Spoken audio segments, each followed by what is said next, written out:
so excited. Today we're taking you on the Minaret Burn track to Colquhouns Beach. This track is located near Wanaka along the west bank of Lake Wanaka.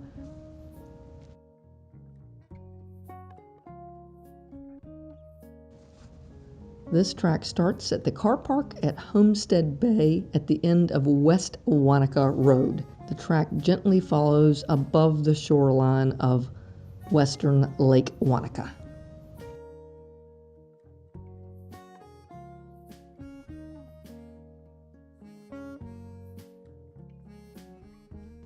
The posted sign says this takes 2 to 3 hours to hike.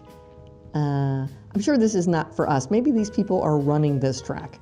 And I don't know if that's out and back or just one way, but it takes, I'll tell you later how long it actually took us. It took us a lot longer.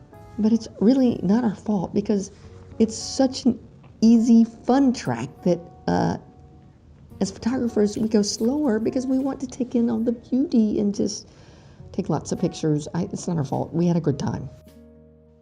It is an out and back hike that is about 4 miles or 7 kilometers. This track is on rare, undeveloped, but public accessible shoreline of Lake Wanaka. There is not a house in sight. It is also one of the rare tracks in this area that does not require any steep climbing.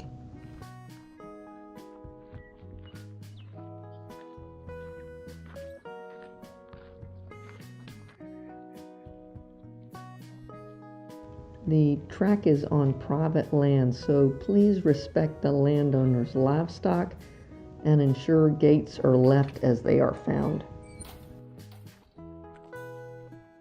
This trail is used by bikers, hikers, and runners, but to be honest, we didn't see a single person our entire hike.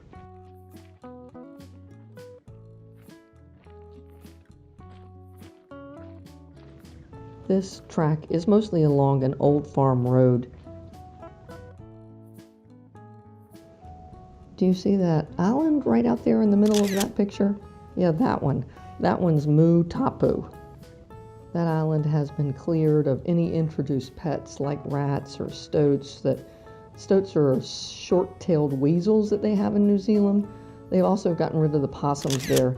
This makes it safe for any of the native bird life to live and breed, and allows animals that are otherwise endangered to thrive. The track requires several small stream crossings that can be more challenging with snowmelt or heavy rain.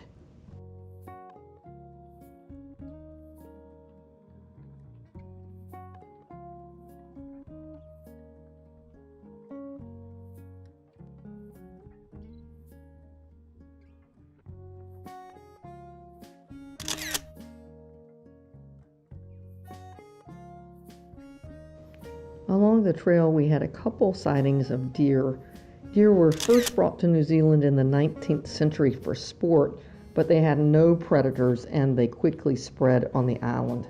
Because of their overpopulations, by the 1920s, people were beginning to hunt them and being paid by the government to kill them. In fact, they were paid so well that people began to hire helicopters to shoot and kill them. By the 1970s, there were more than 60 helicopters that were being used for shooting and recovering of the deer, and most crews could kill over 100 deer a day, and the top tallies were over 200, making over $17,000 in a day.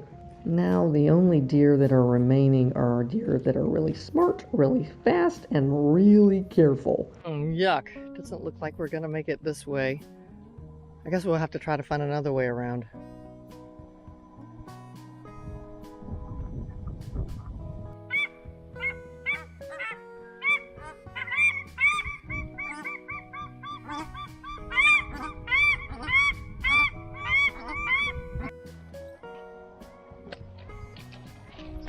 Well done. I don't know that I'll be as lucky as you are.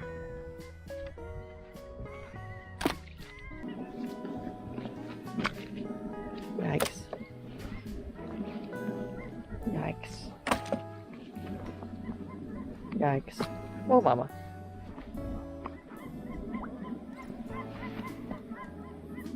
Yikes.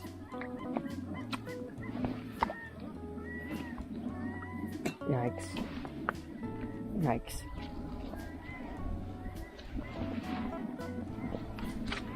Oh.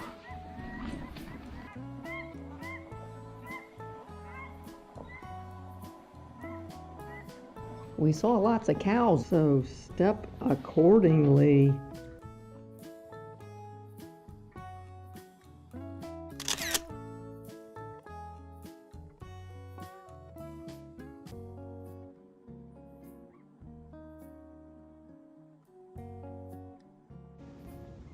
As the trail wound along, we started to get glimpses of a bay ahead that we thought was probably the beach.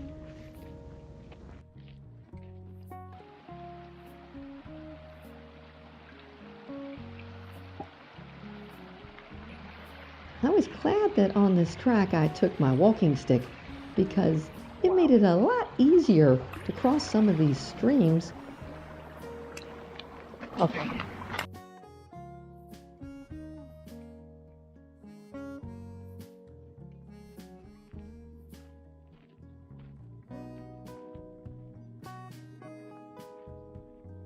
When we finally made it to Colquhouns Beach, it was about a mile long, really gorgeous. It's a long pebble or rock beach with lapping waves.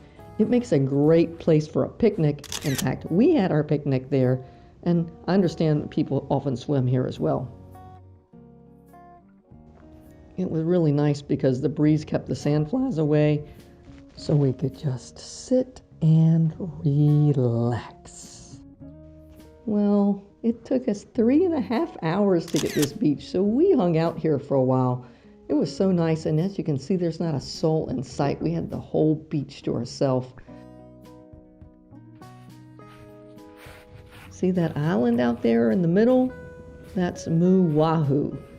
This island is a really interesting island because in the middle of this island there's a lake, and on that lake there are little islands. So yes, that means that this island has an island in a lake that's in an island, in a lake, in an island, in an ocean. Yeah, I had to read that because that's too much to remember. That's a lot. This island has also been cleared of any introduced pests to make it safe for the native animals and plant life. The pebbles at this beach start off larger at the top of the beach, and as you get closer and closer to the water, the pebbles get smaller and smaller. It was fantastic. As we were on the beach, the sun started coming out. Usually when you hike with us, you only see us on the hike on the way out. We're going to have to show you some of the pretty images on the way back as the sun came out. Over there where the river's coming in, where those trees are, that's where we started this hike. The views of Lake Wanaka from this track are stunning.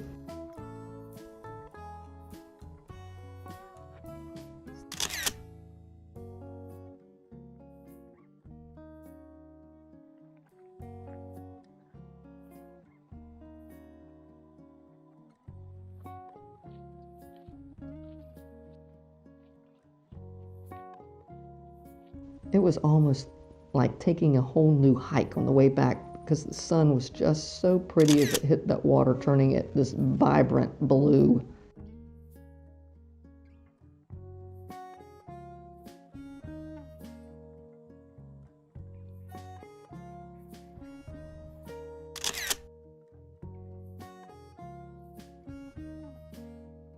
There are certainly other more popular hikes in the Wanaka area, but we loved this hike. We highly recommend it.